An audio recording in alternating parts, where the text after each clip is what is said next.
Okay, so right now we're going to work on qualitative and quantitative probability DIY number one. This DIY is actually notes. So in your notebook, you need to come to a new page on the right and the left, and this is your title, Qualitative and Quantitative Probability. Remember, at any time you can pause, rewind, whatever best suits you. So once you have your title, we'll go ahead and say that there are two general types of data. The first type is qualitative data, is the information about qualities, information that cannot be measured. Examples, less likely, more likely, impossible. Now, qualitative measure can be measured, but you would just give it, you wouldn't give it a number. You would just say, oh, that's less likely to happen, or that's more likely, there's no way that's going to happen. You wouldn't say, oh, there's a 50% chance. You're just saying, without giving a specific number. So remember, you can pause if you need to. Now, quantitative data, on the other hand, is information about quantities, like an amount. That is information that can be measured and written with numbers. So your height, you could say, oh, I'm 5'4". That is a quantitative data because it has a quantity, a number. Your shoe size, I wear size 8. The length of your fingernails. Hopefully your fingernails aren't too long, but those are all things that can be given a number or a quantity. So that's why it's quantitative data. Quantitative data can be used to make/influence a qualitative statement. So what we're going to do now is, after you've written all this information, we're going to go to our next slide, and it's a little activity.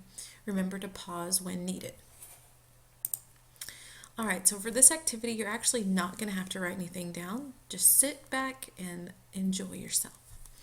So we're going to start. This is determine the approximate likelihood of an event happening on each card. Place the card above the percent to show its likelihood of the event. So down here we have this scale from 0 to 100. Well, if we say it's 0%, it is not going to happen. It is impossible. So whenever you say there is no way, it's impossible. Now the exact opposite is, if it is 100% chance, it is certain. It is for sure going to happen. Now the 50% chance, it's a term not many of us use, as likely as not. So it's as likely that it will happen as it won't happen. Then you have your in-betweens.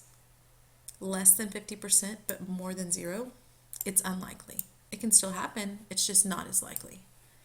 And then more than 50% but less than 100 is likely. So we'll have a set of cards here. We're going to pull it out and decide, where does it go? A pig will fly today. Where do you think that one will go? Hopefully you said 0% impossible. Now, something crazy could happen, but I'm pretty sure a pig is not going to fly today. Here's our next one. I will sleep tonight. Where do you think that will go? Now, regardless of how much sleep you get, you're almost likely going to sleep tonight. And I know for sure I am going to sleep tonight. So that is 100% certain that I'm going to sleep tonight. All right, let's go for our next one. A coin is flipped and lands on heads. Well, think about the probability of a coin landing on heads. What is that, and where would it go? Okay, so the probability of it landing on heads is 1 out of 2, or 1/2, which is 50%, or as likely as not. So it's just as likely that you will get heads as you would not, which is tails. All right. A card is pulled from a regular deck of playing cards, and a card is red.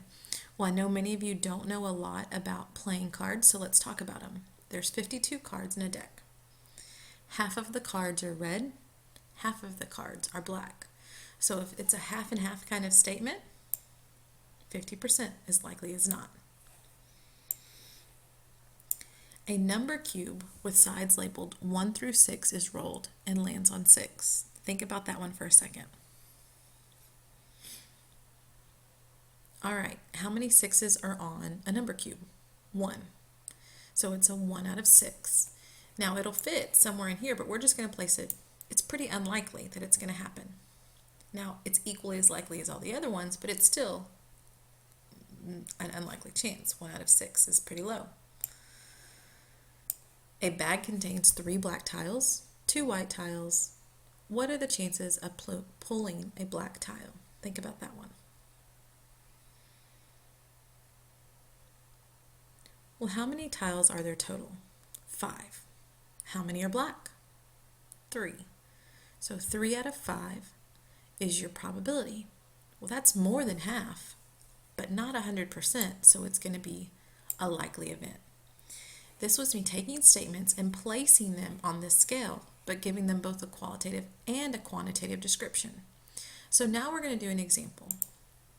This example you need to write in your notebook.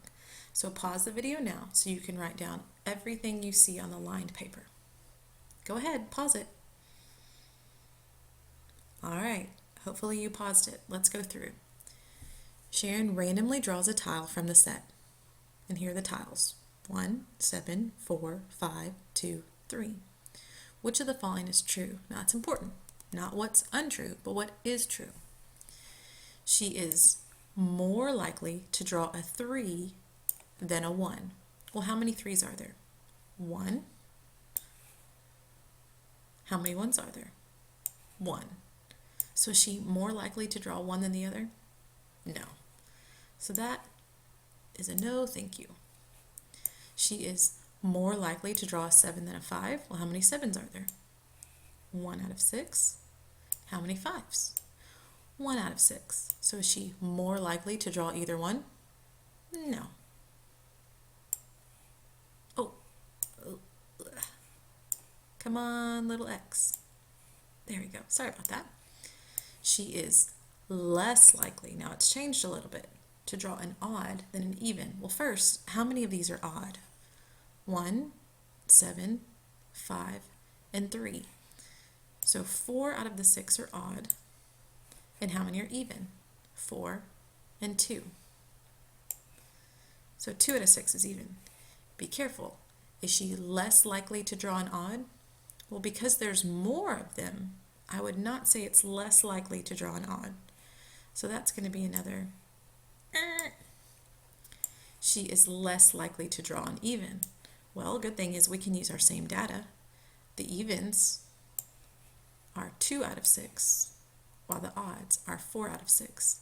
So is she less likely to draw an even? Yes, she is. So the correct answer is D. So whenever you're having to do these, you need to find the probability of each and compare them and think, how do they work together? The biggest thing is when comparing, common denominators are the key. So hopefully you got a little bit out of this. You're going to want to take notes on the other ones that you do.